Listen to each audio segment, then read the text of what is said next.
muntu w'Imana uyu munsi ushobora kuwusuhuza umutima ukavuga ngo Mana kubera iki jewe nkora neza ngerageza nakwizeye nkagira ibi n'ibi mugabo umusozi ukaguma imbere yanje niwumva umusozi wumve ikibazo ukikiripabiliza ukama wihana ukama wicuza ukamurira nagira nkubwire ngo isaha y'Imana itaragera muntu w'Imana naho kwikebagura naho urara mu mazi naho mara umwaka utarya naho gira iki isaha y'Imana itaragera nivyo ukunda isaha yagenye igeze mu kadomo naho utasenze Imana yo gukorera igitangaza. Haleluya Yobu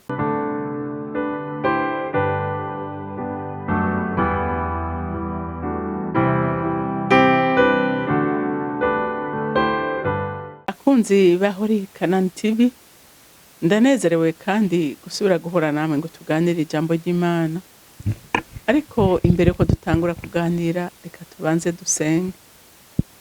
Ndanina Hazimana umuremyi w'ijuru n'isi, ndanina Hazimana umuremyi w'abantu, ndanina Hazimana kuko atakine naremewe twaremewe kuguhimbaza no kugutazira. Uri Imana yera, uri Imana igororotse, uri Imana yisakaje ubwiza n'ubutware, uri Imana yisakaje icubahiro. We waravuze byose birabaho, urema umuntu mu ishusho ryawe kandi umurema umufitiye imigabo n'imigambi myiza. Mwami Imana reka abana bawe bagira inyota n'inzara yo kukurondera, kuko ari wowe ufise ubugingo bwa buri muntu wese mu kiganza cawe.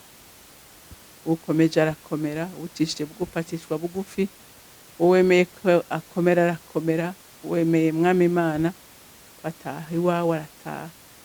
Umwana w'umuntu niki ataguhimbaza atana kimwe ashoboye. Umwana w'umuntu ari umuyaga, uyu munsi ameze nk'ishugwe ubona ritotaye, uyu munsi bwira ukabona ryakabiranye. Uri Imana iganje bose na byose, shimagizwe kandi wubahwe na bose n'izina ryawe ryera Yesu Kristo umwami wanje. Senze nizeye kuvyumvise, amen. Ijambo rero Imana impaye kuganira namwe uyu munsi, ijambo ribwira umuntu wese uyu munsi yobacitse intege, yihebye, yihebuye, ndetse akekeranya n'Imana, kumuzi, kumwumva. Nakuzaniye ijambo ry'ihumure kugira ngo Imana itakwibutse nta muntu n'umwe yo kwibuka. Imana itemeye ko abantu bakugirira neza, nta muntu n'umwe yo kugirira neza. Ari naco gituma dukwiye kwizera Imana, dukwiye kuronderana Imana umwete, kuko niyo ifise ijambo rya nyuma. Haleluya. Imana yokoresha n'umuntu atana umutima afise yo kukugirira neza, Imana yabishatse akakugirira neza. Haleluya. Reka dusome ijambo ry'Imana muri Yobu igice ca 42, dusome kuva ku murongo w'icumi dushikane ku murongo w'icumi na gatatu. Imana ishumbusha Yobu ivyo yabuze. Yobu agisengera abagenzi biwe, Uhoraho amusubiza uko yari ameze kera, amushumbusha ibingana n'ivyo yari afise incuro kabiri. Maze abo bavukana bose baraza, n'abashiki biwe bose, n'abari bazinanye nawe bose ubwa mbere, basangirira nawe mu nzu yiwe, baje kumugarukirako,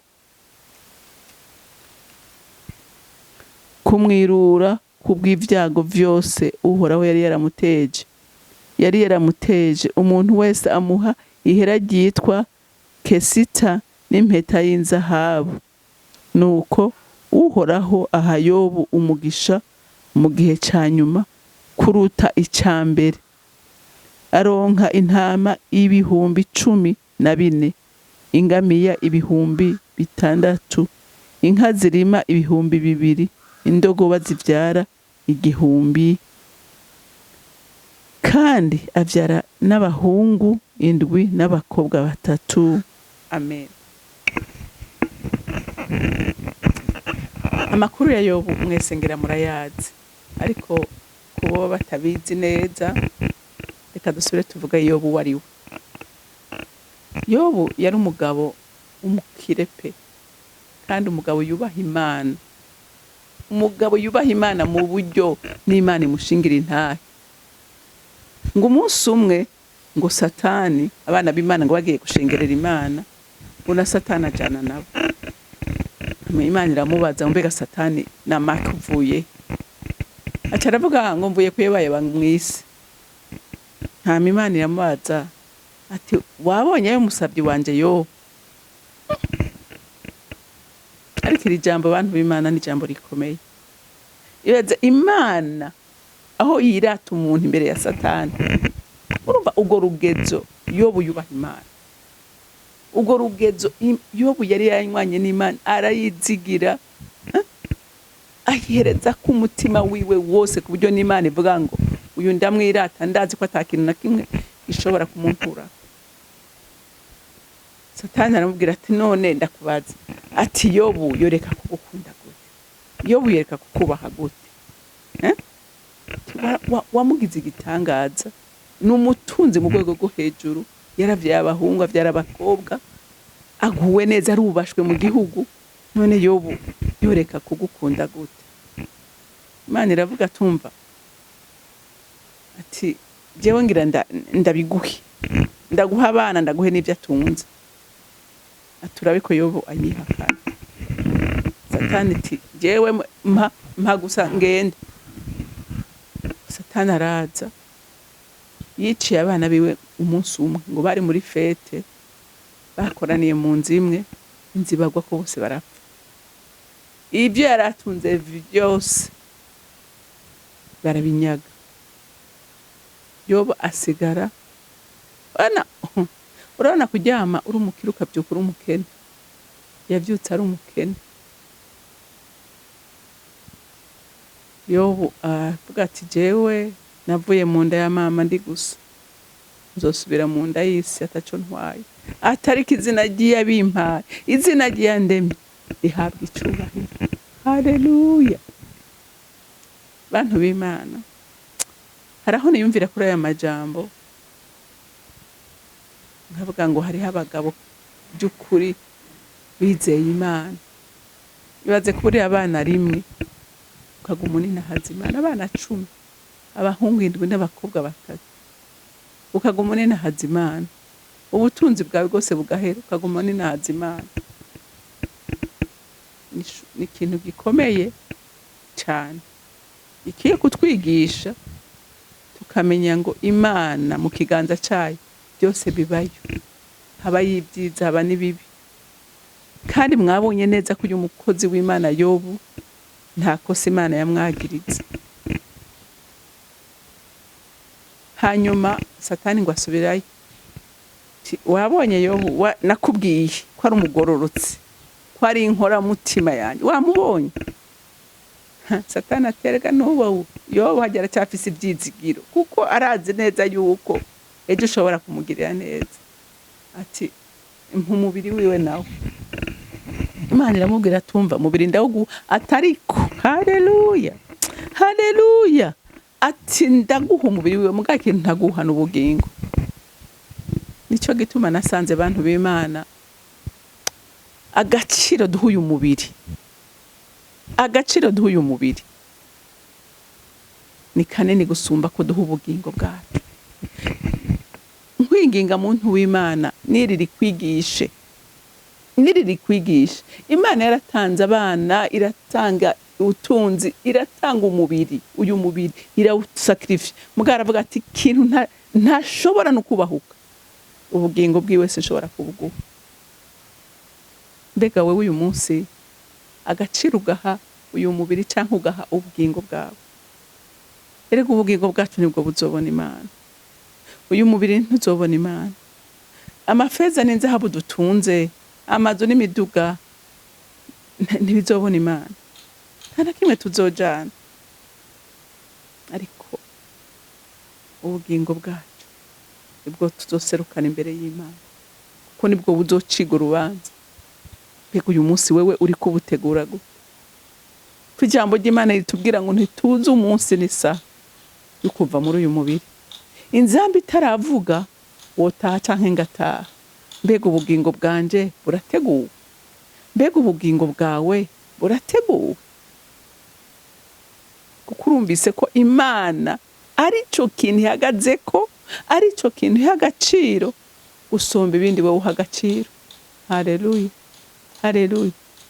Yobu ubuzima burahera, ngo Satani aramwataka ngo ibihute ngo byaba kuva ku mutwe gushika mu bworo bw'ikirenge, munsi y'ikirenge. Inzara ngo ntiyabasha kwiyagaza, we yakoresha urujo. Yobu abo bavukana nta hantu na hamwe muri Bibiliya igice cose kirimwe ibice, Yobu irimwe ibice 41 kuva ku gice ca mbere gushika ku ca nyuma. Ntaho batubwira ababanyi, ntaho bitubwira abavukanyi baza kumwirura, nta na hamwe. Ahantu tubona inshuti nkora magara ziwe ziza kumuraba, ngo bamara indwi yose atanumwe avuga, bose bariko baraba Yobu, bariko bararaba ingene yabaye, bibuka uko yari ameze. Indwi iheze ngo baranzika, baramubwira ati Yobu ntibishoboka, ati ibi bintu bihe, barakwituruka ati ntibishoboka ko wewe icubahiro wari ufise, ubutunzi wari ufise, amagara wari ufise, icubahiro wari ufise mu gihugu, uyu munsi ko womera gutya Imana ikavyemera atari ibyaha wakoze. Ati ntibishoboka. Isuzume wishire ku munzani, uri umunyabyaha.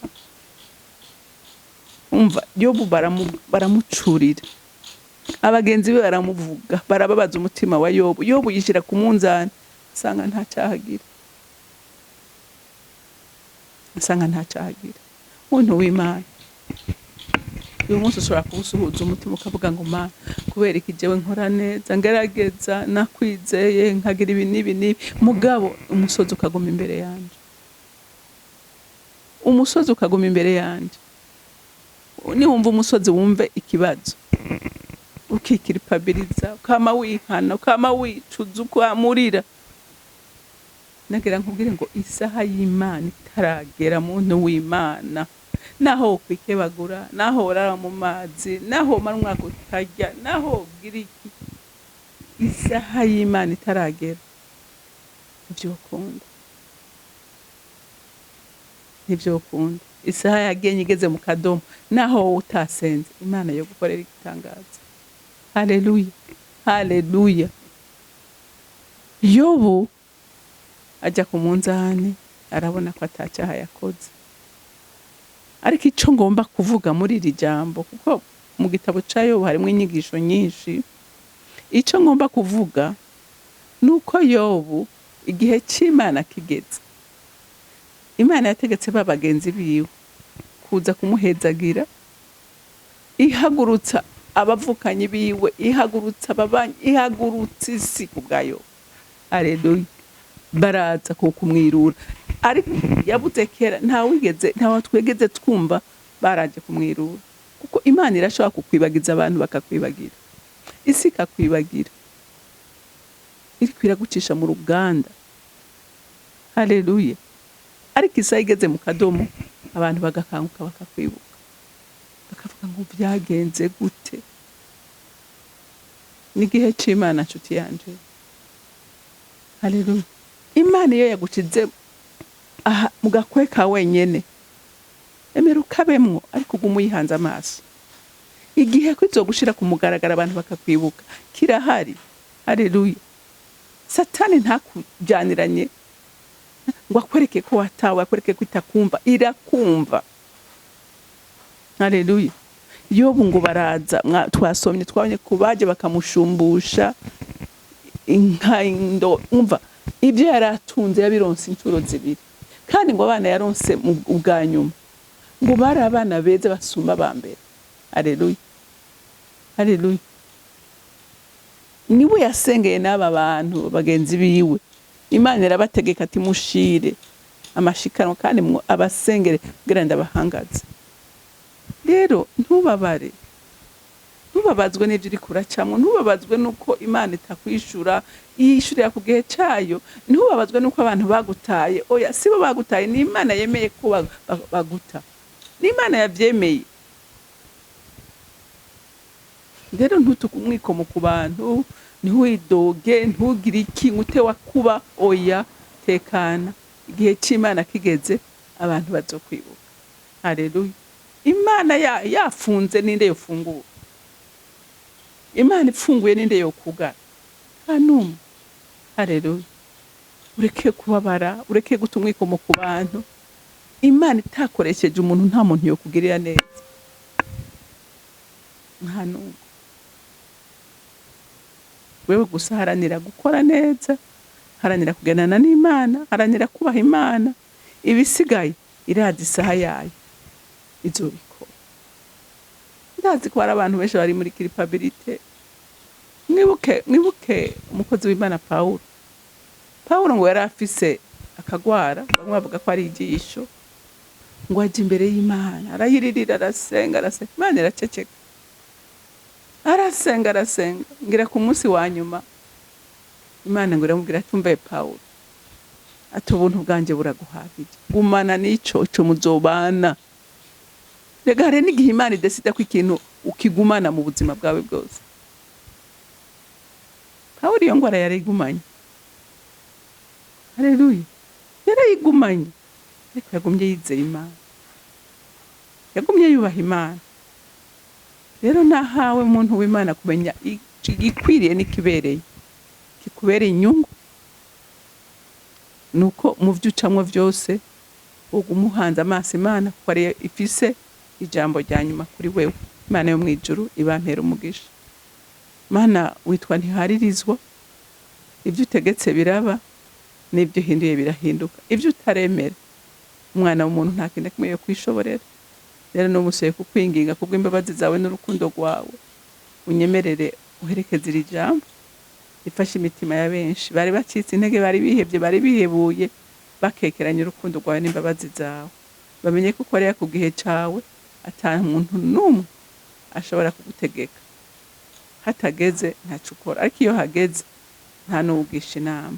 Ndagushimiye kandi ndakuninahaje, cubahiro cose kibi cawe, mu izina rya Kristo Yesu senze nizeye ko vyumvise. Amen, amen.